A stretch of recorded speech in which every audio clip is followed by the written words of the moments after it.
और जब आप इस नेकी को हल्का लोगे तो फिर अल्लाह की नजर में भी आपकी नेकी हल्की हो जाएगी। अल्लाह कहेंगे इसको खुद अपनी वैल्यू, अपनी नेकी की वैल्यू नहीं है इसके दिल में। तो कैसे लोग हल्का समझते हैं? लोग गैर मुस्लिमों की तारीफें कर रहे होते हैं। अबे यार क्या हुआ है, कलमा नहीं है तो हमसे अच्छे ना। भाई कलमा नहीं है, हल्की बात है ये, कलमा नहीं है। लोग कहते हैं क्या हो गया, नमाज नहीं पढ़ते, लेकिन हैं तो हमसे अच्छे ना। ना ना, अल्लाह कहते हैं नमाज पढ़े बगैर वो तुमसे अच्छे नहीं हो सकते, कलमे के बगैर वो तुमसे अच्छे नहीं हो सकते। तो अल्लाह कहेंगे ठीक है तू भी उसी अल्लाह हो सकता है आपसे ईमान सल्ब कर ले, जिसको खुद ईमान की परवाह नहीं है। इसलिए मैं जो लोग यूरोप अमेरिका में जाते हैं उनसे बोलता हूं भाई अपने ईमान को बचाना, ईमान को इस पे सौदेबाजी मत करना, इस पे समझौता मत करना। मुसलमान है ये बहुत बड़ी नेमत है, मर जाओ कट जाओ, नहीं भाई ईमान नहीं छोड़ने का। अमाल उसके बाद आते हैं, अमाल को भी फोकस करना है, लेकिन अल्लाह की नजर में वजनी चीज इधर इधर इधर वो बाद में आपको मैं तस्वीर दिखा दूंगा। अल्लाह की नजर में सबसे ज्यादा वैल्यू किसकी है? बोलो, ईमान की वैल्यू सबसे ज्यादा। तो कुरान में जो आयत है ज़ालिका तक़दीरुल अज़ीज़िल अलीम, अल्लाह कहते हैं कि ये जो कायनात में तुम्हें मैनेजमेंट नजर आएगी ना, जैसे मैंने बताया कि इस तरह से, अच्छा कोई एक मखलूक भी आप पाल लो ना जानवरों की, उसी में अल्लाह की कुदरत के बेशुमार नमूने नजर आ जाते हैं आप। मैंने 50 मुर्गियां है ना, 4 मुर्गियां थी तो होते होते अब एक साल में 50-60 हो गई। अब आप देखो अल्लाह की निजाम देखो, मुर्गी खाने के लिए ना, अंडे देने के लिए। अब वो मुर्गे इतने हो गए हैं, मुर्गियां बराबर हैं, मुर्गों ने एक दूसरे को मार मार के बेड़ा किया हुआ है। कल एक जनाजा मुर्गे का ना, हमारे माली ने तस्वीर भेजी, एक जनाजा देख रहे हो आप, इसकी आखिरी सांसें चल रही हैं। वो मुझे बार बार कह रहे हैं मुफ्ती साहब कुछ मुर्गे ज़बह करके खा जाओ। मैंने कहा देखो अल्लाह ने ये मुर्गे खाने के लिए पैदा किए हैं, किसके लिए पैदा किए? नहीं खाओगे ना, आपस में लड़ेंगे। नस्ल के लिए चंद मुर्गे होंगे, मुर्गियां ज्यादा रखो मुर्गे कम रखो, अल्लाह ने बता दिया हमें कि नस्ल के लिए चंद मुर्गे होंगे, बाकी किसके लिए? खाने के लिए। नहीं खाओगे तो आपस में लड़ लड़ के एक दूसरे को मार देंगे। तो कल से फिर मैंने काटना शुरू किया। आज अगर बटेर की दावत ना होती तो आज मैंने देसी मुर्गा खाना था। तो हकीकत ये आपकी बसीरत की आंखें खुली हो ना, तो एक एक चीज में आपको अल्लाह की कुदरत नजर आएगी। कोई काम नर पैदा होते हैं कटने के लिए, पैदा होते हैं, लेकिन खाने की मखलूक है, तुम खा नहीं रहे तो आपस में मारेंगे एक दूसरे को। नस्ल बढ़ाने के लिए तो 8-10 मुर्गियों पे एक मुर्गा काफी है, बाकी तो खाने के लिए क्यों नहीं खा रहे? कंजूसी कर रहे हो, मार दूंगा, जनाजे उठेंगे। कल एक जनाजा था, बस वो पहले ही 3-4 जनाजे तो उठ चुके हैं, खुद ही मार रहे। मुर्गे इतने एग्रेसिव होते हैं ना, वो एक दूसरे को बर्दाश्त नहीं करते, और मारते भी मुर्गियों की मोहब्बत में है वो। तो इसमें मरता है एक मुर्गा, वो कहता है ये मुर्गी मेरी है, कहता है तेरी मेरी है, फिर लड़ते हैं, मार देते हैं दूसरे को। एक जो जीत गया उसको मुर्गी मिल गई। वो है ना, वो मुर्गी के पीछे भाग रहा था, मुर्गी गाड़ी के नीचे आ गई। मुर्गा कहता है जान दे दी, इज्जत पे आंच नहीं आने दी, जान दे दी, इज्जत पे आंच नहीं आने दी। ये एक अलग एंगल से सोच रहा था मुर्गा। खैर, तो ये भी एक आपको मैं बात बताऊं जनरल नॉलेज की। आजकल ना मछलियों की फार्मिंग शुरू हो गई है। डॉक्टर लोग ये कहते हैं अगर ये फार्मी मुर्गी ना होती तो आज देसी मुर्गियां इतनी नहीं थी कि लोगों की गोश्त की जरूरत पूरी कर लेती। ये बिल्कुल गलत है, ये बिल्कुल गलत है। जरूरत इजाद की माँ है। अगर ये हम फार्मी मुर्गी ना होती ना, जो क्रॉस ब्रीडिंग करके एक नस्ल निकाली है, तो देसी मुर्गियां लोग पाल रहे होते गांव देहातों में, फिर भी हमारी जरूरत पूरी हो रही होती। असल में होता यह है कि ये जो कारोबारी लोग हैं ना, जो सरमायादार लोग हैं, इनकी हवस को पूरा करने के लिए ये सारे चोचले होते हैं। इनकी हवस को पूरा करने के लिए इनको चाहिए कि हमारी इन्वेस्टमेंट कम हो और आउटपुट उसका बहुत ज्यादा हो। फिर वो जब एक चीज सोसाइटी में फैल जाती है तो जाहिर है देसी मुर्गियों की जो प्रोडक्शन है वो बहुत कम हो जाएगी। अब हम ये कह सकते हैं कि भाई देसी मुर्गियां हमारी गोश्त की जरूरत पूरी नहीं कर सकती, लेकिन अगर फार्मिंग को खत्म कर दिया जाए तो ये देसी पूरी करेंगी। क्योंकि मैंने तो मुर्गियां पाल के देखा है, ऐसे इनकी ग्रोथ होती है ना, 1 से 2, 2 से 4, 4 से 8, 8 से 16, 16 से 32 मल्टीप्लाई होती चली जाती है। इनकी नस्ल को रोकना मुमकिन नहीं होता। अगर आपके पास थोड़ी सी बड़ी जगह है, आप बेजार आ जाओगे मुर्गियों से, इतनी स्पीड से फैलती है ये। तो यही असर हमने मछली के साथ किया। कराची में इतनी मछली पैदा होती है, इतनी मछली पैदा होती है, आज तक कभी ऐसा नहीं हुआ होगा कि आप मार्केट में गए हो और मछली ना मिली पूरे मुल्क में। लेकिन सरमायादारों ने क्या किया कि उनको पैसा कमाना है, दौलत कमानी है, उन्होंने मछली की भी फार्मिंग शुरू कर दी। फीड खिला खिला के उसको बड़ा कर दो और तालाब में पालो, ना उसको माहौल मिलता है भागने दौड़ने का, ना उसको ऑर्गेनिक खुराकें मिलती हैं। अब रिजल्ट क्या निकला? वो इतनी सस्ती है कि अब समंदर से खरीदना लोगों ने जो ऑर्गेनिक है वो छोड़ दी। भाई ये बहुत सस्ती मिल रही है और ताजरों ने भी उसी को फोकस किया, ये जल्दी तैयार हो जाती है। नतीजा क्या निकलेगा? जो समंदरों में शिकार हो रहा है उसे छोड़ छोड़ के लोग किस पे सेट हो जाएंगे। यहां तक कि अब फिशरी जहां से समुद्री मछली निकलती है वहां भी फार्मी मछली जाके बिक रही होती है। फार्म की मछली वहां जाती है और लोग फिशरी से समंदर की समझ के ला रहे होते हैं। तो जब ये ज्यादा हो जाएगा तो ताजर इस पे सेट हो जाएंगे। फिर ये इस तरह की बातें सोसाइटी में होंगी, भाई ये तो बड़ा जबरदस्त हो गया कि फार्मी मछली के तालाब बन गए, वरना आबादी इतनी बढ़ चुकी है कि समंदर की मछली हमारी जरूरत पूरी नहीं कर सकती थी। तो ये होता है नुक्ता बादल वकू। कोई काम आप पहले हमाकत कर लेते हो, फिर उसके बाद उसके आप हिकमत तलाश करना शुरू कर देते हो। वरना खुराक के मामले में चाहे देसी मुर्गी हो चाहे मछली हो, आबादी को डबल कर दो, दुगना कर दो। ना समंदर ने कभी हाथ रोका है और ना कोई खुराक की कभी कमी हुई है। ये सब हवाई बातें जिनकी कोई लॉजिक नहीं बनती। जब आप एक आर्टिफिशियल पे सेट हो जाओगे फिर जाहिर है फिर तो ये कहना पड़ेगा कि अब देसी जो है वो हमारी जरूरत पूरी नहीं करती, वरना देसी खाते आ रहे थे लोग, जब जरूरत होती थी खा लेते थे। खैर, तो अल्लाह ने क्या फरमाया? ज़ालिका तक़दीरुल अज़ीज़िल अलीम, ये अंदाजा है, मैनेजमेंट है। अल्लाह कहते हैं ऐसी खूबसूरत मैनेजमेंट तुम्हें कायनात में नजर आएगी। और ये मैनेजमेंट भी सिर्फ कोई मैनेजर होना जरूरी नहीं है, जिसकी तरफ से ये मैनेजमेंट है उसमें 2 सिफात का होना जरूरी है, वरना उसके बगैर ये मैनेजमेंट हो नहीं सकती थी। एक इंतहाई ताकतवर हो जो चाहे कर सकता हो, नंबर 2 उसको हर चीज का इल्म हो। बाज़ दफा आपके पास ताकत होती है, नॉलेज नहीं होती, तो भी आप काम कर नहीं सकते। मिसाल के तौर पर किसी के पेट में दर्द है, वो आया आपके पास ताकत है, एक जबड़ा फाड़ सकते हो उसका, यूं करके पेट चीर सकते हो, लेकिन आपके पास नॉलेज नहीं है कि पेट के दर्द का इलाज कैसे होता है। आप थप्पड़ मार के उसको ठीक करो, जैसे मां बच्चों को थप्पड़ मार के चुप करा रही होती है। बच्चा रो रहा है सर में नाक में दर्द की वजह से या गले में दर्द की वजह से, मां थप्पड़ मार के ताकत का इस्तेमाल करके उसको चुप करा रही है, वो चुप होने के बजाय और चीख के रो रहा होता है। वजह क्या है? मां के पास ताकत तो है, नॉलेज नहीं है कि ये रो क्यों रहा है। नॉलेज नहीं है तो समझिए ताकत के जोर से मैं बच्चे को दबा दूंगी, डरा के ना चुप करा दूंगी, वो चुप नहीं होता। दूसरा ये कि आपके पास नॉलेज तो है लेकिन ताकत ही नहीं है। मिसाल के तौर पर आपको पता है इसके मत के पेट में दर्द इसलिए हो रहा है, अस्तगफिरुल्लाह का मत नहीं आना चाहिए, इसके पेट में दर्द इसलिए हो रहा है कि इसको कब्ज है, नॉलेज है आपके पास। और कब्ज का इलाज भी आपको पता है कि कब्ज का इलाज ये कि जमाल गोटा, वो नहीं भैंस के मुंह में डाला था, भैंस ने पहले फूंक मार दी थी तो इसी के मुंह में चला गया था, तो जमाल गोटा इसको खिला दिया जाए, या कोई भी डॉक्टर लोग बताते रहते हैं ये कब्ज की गोली है, ये खा ली जाए। नॉलेज तो है लेकिन इतने पैसे नहीं है कि आप वो गोली खरीद के ले आओ, तो भी आप कुछ नहीं कर सकते। तो दुनिया में जो कामयाब लोग होते हैं उनके पास किसी काम के करने की ताकत भी होती है और उस काम के बारे में नॉलेज भी होती है, तो आप कामयाब हो सकते हैं। अदरवाइज आप सिर्फ बातें फेंकते रहोगे, कुछ भी नहीं होगा। जैसे लोग बड़े बड़े विजन बनाते हैं, ये कर लेंगे वो कर लेंगे, आपके पास वसाइल क्या है? वसाइल कुछ भी नहीं है हमारे पास, तो फिर कुछ भी नहीं हो सकता। और अगर वसाइल है लेकिन नॉलेज ही नहीं है कि किस वक्त क्या, कौन सा वसीला और कौन सा जरिया हमने इस्तेमाल करना है, तो भी फायदा नहीं होगा। तो अब क्या मसला है? अल्लाह कहते हैं इस पूरी कायनात में तुम गौर करोगे तो दो नतीजों तक पहुंचोगे, एक बल्कि तीन नतीजों तक पहुंचोगे। नंबर एक, इसका बनाने वाला कोई है, ये खुद ब खुद नहीं है। नंबर दो, बनाने वाला बहुत ताकतवर है, जो चाहे कर सकता है। नंबर तीन, सिर्फ ताकतवर नहीं है, उसके पास नॉलेज है, इल्म बहुत ज्यादा है। उसको पता है किसकी नस्ल बढ़ानी है, किसकी नस्ल घटानी है। उसको पता है मुफ्ती तारिक मसूद के बच्चे ज्यादा होने चाहिए। खैर ये तो बीच में ऐसी मिसाल आ गई। उसको पता है कि कौन सी मखलूक की नस्ल बढ़नी चाहिए, कौन सी मखलूक की नस्ल घटनी चाहिए। देखो ऑस्ट्रेलिया में हम जो ये कुर्बानी के जानवर ज़बह करते हैं ना, तरस आता है हमें यार, बेचारे जवान हट्टे कट्टे ज़बह करके हम खा जाते हैं। इनके जीने की उम्र थी, अगर हम इनको ज़बह न करें ना, ये हमें खा जाए। ये क्या करें? हमें खा जाए। या तो इन पे बहुत ज्यादा जुल्म होगा, ये भूखे मरेंगे, या हमें खा जाए। हमें कैसे खा जाए मैं एक्सप्लेन करता हूं, मिसाल से समझाता हूं। ये जो चार किस्म के जानवर है ना, जिनका शरीयत ने हुक्म दिया काट के खा जाए करो इनको ज़बह करके, अगर आप इनको नहीं खाते ना, या बकरीद में ज़बह नहीं करते, या खाते ही नहीं हो आप इनको जीने देते हो, इनके पेट कमबख्तों के इतने बड़े बड़े होते हैं ना कि इनको 2 टाइम पूरी पूरी देने चाहिए। भैंस को क्या चाहिए पता है? 2 टाइम, 2 रोटी नहीं चाहिए उसको पूरा वंडा चाहिए, इतनी बड़ी तादाद में। भाई इसको बंद करवा देना, ये हमेशा बेवक्त यहाँ से। एक तो ये वैसे भी अलार्म के तौर पर अजान का ठीक है ही नहीं, अजान का बजना। तो इतने बड़ा उनका पेट होता है। हमारे महल्ले से ना एक गाय भाग गई थी बकरीद के दिनों में, बछड़ा था, भाग गया था। ज़बह करने के लिए लगे तो बकरा भाग गया, वो बछड़ा भाग जाता है, इतना ताकतवर होता है, भाग गया वो, भागा वो मिल नहीं रहा, कहाँ गायब हो गया। 3-4 दिन के बाद मिला, फिर वो हड्डियों का ढांचा बन गया था। वजह क्या है? उसको भाई 2 टाइम पेट भर के खुराक चाहिए थी, वो कहाँ से लेता वो? ये पौधों से और भारी इतना थोड़ी मिल जाता है उसको। तो ये वो जानवर है जिनको कौन खिलाता है? इंसान। और इंसान का इस पे खर्चा नहीं, ठीक ठाक खर्चा होता है। आप कह सकते हो खेतों में तो जानवर खुद खा रहे होते हैं, तो वो खेत भी उगाए जाते हैं बाकायदा। हाँ, ये जंगली जानवर है जो जंगलों में घूम रहे होते हैं, तो इनकी कुर्बानी का शरीयत में हुक्म नहीं दिया, इनकी कुर्बानी से कुर्बानी होती नहीं है। अब होता क्या है, ऊंट इतना पानी पीता है, इतनी खुराक है उसकी, अगर आप इनकी नस्ल को ऐसे ही छोड़ देंगे, काट के खाएंगे नहीं, तो ये जंगलों के जंगल का सफाया कर दें, जमीन की घास और ग्रीनरी को ये खत्म कर दे। अगर आपको यकीन ना आए ना, ऑस्ट्रेलिया में जाके देखो आप। ऑस्ट्रेलिया में 100-150-200 साल पहले अंग्रेज अपने साथ मुसलमानों को लेकर गए थे, हिंदुस्तान से, पेशावर से भी कुछ लोग गए, तो ये लोग अपने साथ ऊंट ले गए थे मुसलमान, बहरी जहाजों में। ऊंट ले जाके उन्होंने जंगलों में काम वाम किए जो भी, तो फिर ये जब वापस आए तो ऊंट वहीं छोड़ दिए इन्होंने। अब वहां ऊंट का गोश्त नहीं खाया जाता, ऑस्ट्रेलिया में घोड़े नहीं खाते। नतीजा क्या निकला है? उन ऊंटों की नस्ल इतनी बड़ी है 2 वाकयात तो मेरे सामने है। मैं जब लास्ट टाइम ऑस्ट्रेलिया गया उस वक्त भी, और उससे पहले जब ऑस्ट्रेलिया गया उस वक्त भी वाकया हुआ कि उनकी गवर्नमेंट ने 10,000 ऊंट पिस्टल से फायर करके मारे हैं जंगलों में। कितने ऊंट? 10,000 ऊंट हेलीकॉप्टरों से ना निशाना ले लेके मारे हैं। मैंने उन लोगों से पूछा, भाई क्या हो गया यार, ये ऊंटों को तुम ऐसे फायर कर रहे हो जैसे कोई दहशतगर्द होते हैं। भाई उन्होंने कहा ऑस्ट्रेलियन गवर्नमेंट बेजार आ गई है, ये सहराओं में जितना पानी होता है ये पी लेते हैं। क्योंकि ऊंट जब पानी पीता है ना, कुरान ने भी इसका तस्करा किया, प्यासा ऊंट ऐसे टब टैंकों के टैंक खाली कर देता है ऊंट, स्टोर भी करना होता है ना उसको। और इतने जंगल में ये चरता है, इतना चरता है, ग्रीनरी खत्म हो जाएगी, दूसरे जानवरों के लिए बचता ही कुछ नहीं। फिर मुझे अंदाजा हुआ भाई अल्लाह ने इनकी नस्लों को कंट्रोल करने के लिए हमें ऑर्डर क्या दिया है, खा जाया करो आप, नहीं खाओगे तो ये हमें खा जाएंगे। ये सही है। तो अल्लाह का कोई काम हिकमत से खाली नहीं है। अब इंडिया के लोग मिसाल दे सकते हैं, भाई इंडिया में तो गाय को ज़बह नहीं किया जाता, वहां तो गाय माता के साथ बड़ी सेवा की जाती है उसकी, और उसको नहीं खाते, तो वहां तो कोई ऐसा वाकया नहीं होता। ना ना ना ना, आप डॉक्यूमेंट्रीज यूट्यूब में देख लो कि इंडिया में जो गाय जब बुढ़ी हो जाती है, बैल जब बुढ़ा हो जाता है, उस बेचारे का हशर क्या होता है, भूख से तड़प के मरता है वो।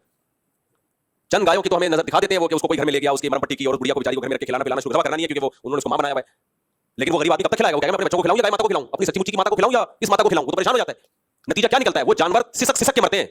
वो वीडियोस नहीं डाली जाती, कुछ लोगों ने तो डाली है, कुछ हिंदुओं ने वो वीडियोस डाली है, लेकिन उन्होंने ये दिखाने के लिए डाली है कि देखो हम हिंदू हैं, हमें गाय का एहतराम करना चाहिए, लेकिन हमारे गायों का हशर क्या हो रहा है, बेचारी कैसे सिसक सिसक के तड़प के मर रही है। तो ये भूख प्यास से सिसक के तड़प के मरेंगे ये, अगर हम इनको ज़बह करके खाएंगे नहीं। तो अल्लाह का दीन है ना इस्लाम, इसलिए अल्लाह ने कहा कि भाई अभी खा लो, तो उसमें क्या होगा, तुम्हारे काम भी आ जाएगा और एक अच्छी मौत मर जाएगा ये ज़बह करके। वो तड़प तड़प के जो भूख और प्यास से जो तरस के और तड़प के मरता है, वो मौत से ये बच जाएगा। अब वहां भी यही होगा ऑस्ट्रेलिया में, जो ऊंट जो शूट नहीं होते, वो जब बुढ़े हो जाते हैं तो क्या होता है ऊंटों के साथ? इंसान जब बुढ़ा हो जाता है तो औलाद ला के रखती है उसके सामने खाना। गाय या ऊंट जब बुढ़ा होगा और खाने चलने के काबिल नहीं रहेगा, तो आपका क्या ख्याल है? वहां ऊंट के बच्चे ला के अब्बा के सामने खुराक रखेंगे, तोड़ तोड़ के पानी के प्याले ला के रखेंगे, वो भूख और प्यास से तड़प तड़प के एड़ियां रगड़ रगड़ के सिसक सिसक के मरेगा वो। तो अगर आप उनको ज़बह करके नहीं खाते तो आपको गोलियों से शूट करना पड़ेगा, जो किसी काम की भी नहीं है। तो मैंने वहां बोला कि भाई गवर्नमेंट से बोलो कि शूट करने के बजाय इतने सैकड़ों हजारों ऊंट हैं, ये जो है वो हमें दे दें। तो उनका जवाब पता क्या था? ले लो। मैंने कहा हम तो ले जा नहीं सकते, खाएं शिकार करके। उन्होंने कहा खा लो। अब 2000 किलोमीटर दूर जंगल में जाओ उनको खाने के लिए, तो उसका तरीका ये है कि गवर्नमेंट ने इजाजत दी हुई है, जाओ यार मार के खा लो, आप ज़बह करके नहर करके जैसे आपने खाने खा लो, लेकिन खाओ कैसे? 2000, और ऑस्ट्रेलिया इतना बड़ा शहर है ना, इतनी शदीद गर्मी, जंगलों में आग लग जाती है। 2000 किलोमीटर पे आप गाड़ी में सफर करके जाएं, 2000 किलोमीटर के बाद जाके एक ऊंट को आपने मारा, नहर किया, तो क्या करेगा? इतने गोश्त का आदमी एक ही दफा कर सकता है बस। उसके बाद आदमी कहता है भाई मैं इधर से खरीद के खा लूंगा, वो ज्यादा बेहतर है। तो कुछ बातें कहने की होती है, प्रैक्टिकली वो पॉसिबल नहीं होती। वो बात गवर्नमेंट तो इजाजत दी है, खा लो भाई, हमारी तरफ से कोई पाबंदी नहीं, आप खाओ जाके, लेकिन इतना मुश्किल है उसको खाना, उसको लाएगा कौन? और फिर वो ऊंट भी इतने वहशी हो चुके हैं, इसका भी खतरा है कि ऊंट के आपने ऊंट को खाने से पहले ऊंट आपको ना खा जाए कहीं। इतने वहशी ऊंट तो ऐसे टांगता है इंसान को, आपने बकरीद में वीडियो देखी होगी ना, यूं पकड़ता है इधर से और उठा के छत पे रख देता है बंदे को, इतना बड़ा तो उसका मुंह है। खैर, तो अल्लाह ने क्या फरमाया? ज़ालिका तक़दीर, ये मैनेजमेंट है। एक और जगह कुरान में अल्लाह ने फरमाया अल्लाहुल्लज़ी खलक़ सबअ समावाति व मिनल अर्दि मिस्लहुन्ना, अल्लाह ने 7 आसमान और ज़मीनें पैदा की, लितअलमू अन्नल्लाह अला कुल्लि शैइन क़दीर, ताकि इस कायनात के बनने के अमल को और इसमें जो मैनेजमेंट है इसको देख के तुम्हें पता चल जाए अल्लाह हर चीज़ पर कुदरत रखता है। व अन्नल्लाह क़द अहाता बिकुल्लि शैइन इल्मा, और अल्लाह का इल्म भी कामिल है, क्योंकि कुदरत और इल्म दोनों चीज़ें मिलकर इंसान को कुछ करने के काबिल बनाती हैं। दोनों में से एक सिफत भी नहीं हो तो आप कुछ करने के काबिल नहीं रहते। तो अल्लाह ने अपने होने के, अपनी तौहीद के इतने दलाइल कायम कर दिए और बताया कि तुम एक चीज़ में मेरे मोहताज हो। तो अल्लाह की नज़र में अब अगर आप अल्लाह ही को नहीं मानते तो आप इतने बड़े मुजरिम हो कि वो सारी नेकियां होने के बावजूद उनका वजन बहुत हल्का हो जाता है। बिल्कुल ऐसे ही है जैसे आप दोस्तों के साथ अच्छा सलूक करते हो, अब्बा को आप मानते ही नहीं। एक तो होता है ना अब्बा की मानना, एक अब्बा ही का इनकार कर देना, कहते हो अब्बा आप जमशेद साहब हो, आप अब्बा नहीं हो मेरे। तो ठीक है आपकी नेकियां, आपके अब्बा कहेंगे मेरा बेटा लोगों का ख्याल करता है, गरीबों को खाना खिलाता है, लेकिन जायदाद से मैं इसको महरूम करूंगा मैं। क्योंकि यार मैंने इसको जना, इसको मैंने इस काबिल बनाया कि गरीबों की मदद कर सके, दौलत भी इसको मैंने दी, तो मेरा ही इनकार कर दिया। मोदी ने कहा ना हम ही पे हमला कर दिया। वो सच्चाई है, एआई से बना हुआ है, ओरिजिनल है वो, उस पे लोगों ने मीम बनाई है। मोदी ने कहा ना कि हम ही पे हमला कर दिया, उस पे जबरदस्त मीम बनी है। एक ने कहा मैं दुकान में दवा खरीदने के लिए गया, मैंने जब दवा खरीदी मुझी से पैसे मांग लिए उसने। अबे तो तुम्हें से ही मांगेंगे पैसे, खरीदी तो तुमने। मैं उस घर में जो है वो ऐसे बहुत सारी चीजें चिपका दी उसके साथ। मैं उस घर में झाड़ू लेके गया, मुझी को सफाई करने का कह दिया उसने इतनी। तो मोदी साहब आपने भी तो हमला किया था, तो आप ही पे हमला, तो किसी और जापान पे हमला करेंगे हम? हमला आप कर रहे हो तो जवाब में आप ही पे हमला करेंगे हम। ये थोड़ी क्या हमला आपने किया हम चाइना पे हमला कर दें। तो मजा आया यार, मजा बहुत आया, खानदानी काम हो गया। पाकिस्तानियों ने भी तो बहुत दिनों बाद कोई खुशी देखी है ना, हर वक्त उल्टी उल्टी खबरें सुन सुन के ये है डिप्रेशन में जा रहे थे, एक काम खानदानी हुआ, मजा आ गया। खैर, तो इसलिए मेरे भाई, तो जब अल्लाह की नजर में अल्लाह सबसे पहले है तो फिर नमाज भी सबसे पहले होगी कि नहीं होगी? अब इसका मतलब ये नहीं कि झूठ बोलना शुरू कर दे, लोगों को टोपियां करना शुरू कर दे, लोगों के बेवकूफ बनाने के। मैं नमाज तो चूंकि पढ़ता हूं तो इतनी बड़ी नेकी तो कर ही रहा हूं। अल्लाह ने इससे बड़ा लफ्ज क्या होगा? लानतुल्लाहि अलल कादिबीन, झूठों पर अल्लाह की लानत। और अल्लाह कहते हैं नमाज जो सही तरीके से पढ़ता है तो नमाज उससे झूठ छुड़वा देती है, बेहयाई छुड़वा देती है। जो नमाजी नमाज पढ़ के भी झूठ बोलते हैं, लोगों के साथ बदसलूकी करते हैं, बदअखलाकी से पेश आते हैं, तो वो नमाज की एक फॉर्मेलिटी पूरी कर रहे हैं, फर्ज पूरा कर रहे हैं, नमाज को नमाज समझ के पढ़ नहीं रहे। क्योंकि नमाज ऐसा अल्लाह से रिलेशन मजबूत कराती है कि फिर इंसान को हर वक्त अल्लाह का ध्यान रहता है। और जब अल्लाह का ध्यान हर वक्त रहेगा, इंसान अपने आप को सुपीरियर समझेगा ही नहीं। जब समझेगा ही नहीं तो क्यों तकब्बुर से पेश आएगा लोगों के साथ?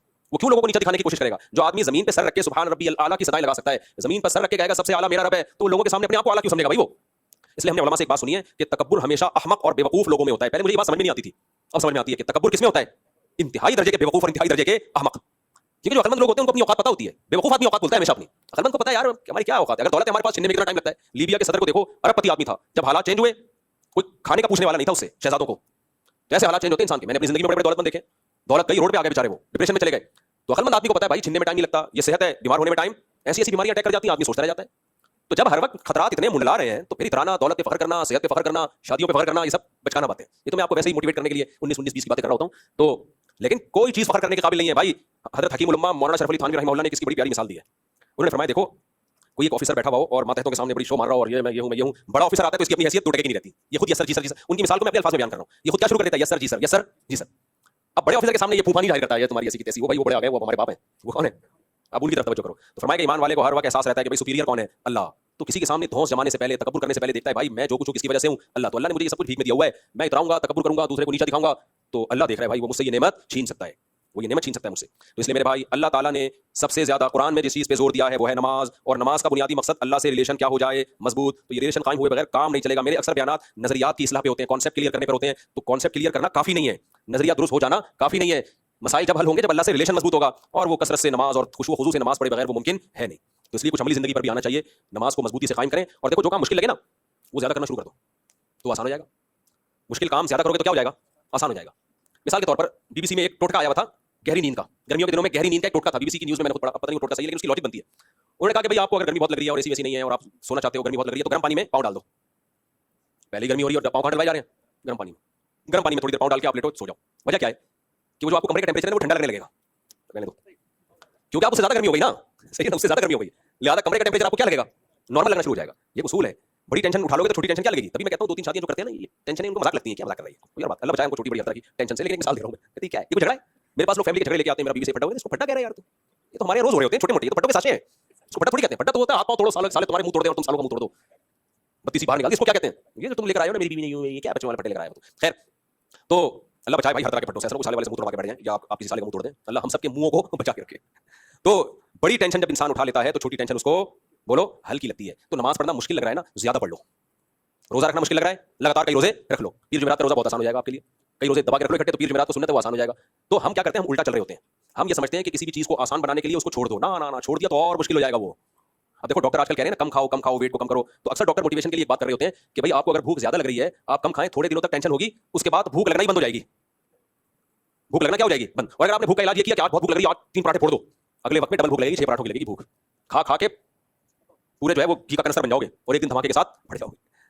तो ये इंसान की आजकल डॉक्टर मैदा काट देते हैं, एक इसके स्पेशलिस्ट हैं, उनसे मैं मुझे डॉक्टरों से जब कोई गपशप होती है तो बहुत नॉलेज लेता हूं उनसे। एक ऑपरेशन होता है ना आजकल मैदा काट के आधा कर देते हैं वो, उस आधे से फायदा ये होता है कि आपका पेट जल्दी भर जाता है। जब पेट जल्दी भर जाता है तो आपको ज्यादा खाने की हाजत होती नहीं है, तो उसके नतीजे में आपका वेट खुद ब खुद गिर जाता है। तो मैंने डॉक्टर साहब से पूछा, मैंने कहा अगर कोई कमबख्त फिर भी ज्यादा खाए तो क्या होगा? उन्होंने कहा मैदा दोबारा डबल हो जाएगा बढ़ के। मैदा क्या हो जाएगा? क्योंकि जब ठोसे जा रहा है तो मैदा भी खिंचता है, आहिस्ता आहिस्ता वो भी क्या करेगा, वो फिर बड़ा हो जाएगा। तो यानी ये भी उसके लिए है जो फिर भी हाथ कहीं ना कहीं उसको रोकना पड़ेगा। हाँ, ये फायदा होगा कि जैसे पहले बहुत डबल भूख थी तो वो कम हो जाएगी, तो 1-2 पराठे में पेट भरता था, आधे पराठे में भर जाएगा उसका पेट। लेकिन अगर वो हवस का मरीज है, उसको अपना आदत 2 पराठों का पूरा करना ही करना है हर कीमत पे, तो शुरू में तो उसको तकलीफ होगी 2 खाते हुए, उसके बाद फिर 2 ना खाते हुए बहुत तकलीफ होगी उसको, क्योंकि पेट भर के क्या हो जाएगा। ये भी एक बहुत बड़ी मुसीबत है। आप भूख का इलाज ज्यादा खा के करते हो तो पेट का साइज उसी हिसाब से बढ़ता रहता है हमारे। फिर एक वक्त आता है पेट और देह में कोई फर्क रहता नहीं है। समझ रहे हो? तो जब नमाज पढ़ना मुश्किल लगे मेरे भाई तो ज्यादा पढ़ना शुरू कर दो। मुश्किल काम का हल यह है कि वो ज्यादा किया जाए। मैंने अब तक अल्हम्दुलिल्लाह अपने आप को एयर कंडीशन का आदी नहीं बनाया है। कितनी दफा ऐसा होता है मेरे बच्चे एसी में सो रहे होते हैं, मैं एसी से बाहर सो रहा होता हूं। अभी भी ऐसा होता है। कल रात भी मैं एसी के बाहर सोया हूं, बच्चे एसी में सोए। क्यों भाई, मैं क्यों अपने आप को मुसीबत में डाल दूं यार? पसीना निकले थोड़ा सा, रंग रंग रंग रंग पंखे की आवाज आए, ऐसे नाजुक मिजाज हो जाते हैं, पंखे की आवाज से नींद नहीं आ रही होती। क्या फायदा ऐसे चोरी बनने का मेरे भाई? और ये जो पसीना निकलेगा फायदा होगा, फायदा होता है इससे पसीना निकलने से। कोई बात नहीं, कभी एसी में सो जाओ, कभी एसी के बाहर सो जाओ, हर तरह की आदत होनी चाहिए। तो आपने क्या करना है नमाज की बस एक आखिरी बात करके, किसी को बिल्कुल दिल न लगता हो ना नमाज में, हिम्मत करके 50 रकत नफिल एक टाइम पे पढ़ ले। वो आप देखो अगले टाइम पे नमाज में मजा आना शुरू हो जाएगा। उसको लिख के दे दो, अगले टाइम पे नमाज में उसको मजा आना शुरू हो जाएगा। हिम्मत करके एक दम 50 रकत पढ़ ले, खुशबू खुशू के साथ, ऐसे अकल तरीके से नहीं पढ़े, टिशन टिशन करके, तमीज से 50 रकत एक ही टाइम पे पढ़ ले, तो अगले टाइम पे नमाज बहुत हल्की लगने लगेगी उसको। अल्लाह ताला हमें नमाजी बनाए, अल्लाह हमारा अपने से ताल्लुक मजबूत करे, इसके बगैर गुजारा है नहीं। दुनिया में भी सुकून मिलेगा भाई, आखिरत में भी मिलेगा। किसी ने सवाल पूछा है कि जी इंसान का रिज़्क इसको इस तरह ढूंढता है जिस तरह इसकी मौत, क्या ये हदीस सही है? इसका तो नहीं पता। इस माना की एक हदीस है, अला व इन्न नफ्सन लन तमूत हत्ता तस्तकमिल रिज़्क़ा। कोई भी शख्स उस वक्त तक मर नहीं सकता जब तक अपना रिज़्क मुकम्मल ना कर ले। तो जितना रिज़्क उसके मुकद्दर में है वो उसको पहुंच के रहेगा। और पूछा इंसान का जितना रिज़्क लिख दिया गया है, न इससे ना ज्यादा मिलेगा ना इससे कम, बिल्कुल ऐसा ही है। मुफ्ती साहब क्या लिखा हुआ है? शाह से आए आपसे मुसाफहा करना चाहते हैं। पता नहीं क्या लिखा है, कौन से शाह से आए हैं? जट शाह, बिट शाह, बिट शाह से आए हैं आपसे मुसाफहा करना चाहते हैं। मुसाफहा बड़ी तजवीज़ से लिखा हुआ है। दाऊद मुनीर साहब कहाँ हैं? आ जाए। मुफ्ती साहब मैं आपके बयान में हर इतवार आता हूँ। मेरी अहलिया का कहना है कि आपको हज के बराबर सवाब मिलता होगा। वो बहुत नाराज़ होती हैं, यानी उन्होंने तंज किया है कि आपको हज के बराबर सवाब होता होगा। तंजिया कहा है उन्होंने आपकी अहलिया। उनको भी ले आया करो, खवातीन का भी बयान होता है ना, उम्र का सवाब उनको मिल जाएगा। वालेकुम सलाम, क्या सब सेट चल रहा है मार्केट में माशाल्लाह। ये बिट शाह की तरह सवाब होता होगा।